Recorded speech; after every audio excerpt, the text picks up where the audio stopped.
ഉണ്ട്. യശ്വന്ത്പൂർ കണ്ണൂർ എക്സ്പ്രസിൽ വൻ കവർച്ച. സേലത്തിനും ധർമ്മപുരിക്കുമിടയിലാണ് കൂട്ടക്കവർച്ച നടന്നത്. 20ഓളം യാത്രക്കാരുടെ ഫോണുകൾ അടക്കമുള്ളവ നഷ്ടമായി. അമൽനാഥ്, അതായത് ഈ ടിക്കറ്റ് എക്സാമിനർമാരടക്കമുള്ളവരുടെ ജീവന് സുരക്ഷയില്ല.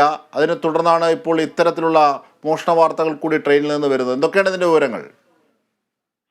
അജിംഷാദ്, ഇന്ന് പുലർച്ചയോടുകൂടിയാണ് ഈ മോഷണ സംഭവം ഉണ്ടാകുന്നത്. യശ്വന്ത്പൂർ കണ്ണൂർ എക്സ്പ്രസിൽ 20ഓളം യാത്രക്കാരുടെ ഐഫോണും ആഭരണങ്ങളും ഒപ്പം തന്നെ പണവുമാണ് നഷ്ടപ്പെട്ടത് എന്നാണ് മനസ്സിലാക്കുന്നത്. AC കോച്ചിലായിരുന്നു ഈ കവർച്ച നടന്നത്. സംഭവം നടക്കുമ്പോൾ യാത്രക്കാരൊക്കെ തന്നെയും ഉറക്കമായിരുന്നു. ശേഷം ഈ ഒരു യാത്രക്കാരിൽ ഒരാളായ ഒരു യുവതി ഈ ബാത്റൂമിൽ പോയ സമയത്ത് യുവതിയുടെ ബാഗ് അവിടെ ഉപേക്ഷിച്ച നിലയിൽ കണ്ടെത്തുകയായിരുന്നു. ആ ബാഗ് പരിശോധിച്ചപ്പോൾ അതിലുണ്ടായിരുന്ന ഐഫോണും പണവും നഷ്ടപ്പെട്ടതായി കണ്ടെത്തി. തുടർന്ന് മറ്റ് യാത്രക്കാരോടൊക്കെ ഈ വിവരം പറയുക. അവർ അന്വേഷിച്ചപ്പോൾ അവരുടെ ബാഗുകളിൽ നിന്നും പണവും ഫോണും ആഭരണങ്ങളും അടക്കം നഷ്ടപ്പെട്ടിരുന്നു. ഇതോടുകൂടിയാണ് മോഷണം നടന്നതായി ഇവർ മനസ്സിലാക്കിയത്. പിന്നീട് അന്വേഷണ സംഘം ഈ ഫോൺ ട്രേസ് ചെയ്ത് ഇവർ ഈ സേലം പരിധിയിൽ ഉണ്ട് എന്നാണ് നിലവിൽ മനസ്സിലാക്കുന്നത്. ഈ കവർച്ച സംഘം ഇവർക്കായുള്ള അന്വേഷണം തുടർന്നുകൊണ്ടിരിക്കുകയാണ്. സേലത്ത് ഇറങ്ങി ഈ യാത്രക്കാർ പരാതി നൽകിയിട്ടുണ്ട്. എന്ത് തന്നെയായാലും അന്വേഷണം പുരോഗമിച്ചു കൊണ്ടിരിക്കുകയാണ്. ഏകദേശം 20ഓളം പേരുടെ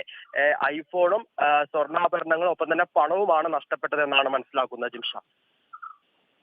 ശരി, അമൽനാഥ് പാടിച്ചാലാണ് വിവരങ്ങൾ, വിശദാംശങ്ങൾ നൽകിയത്.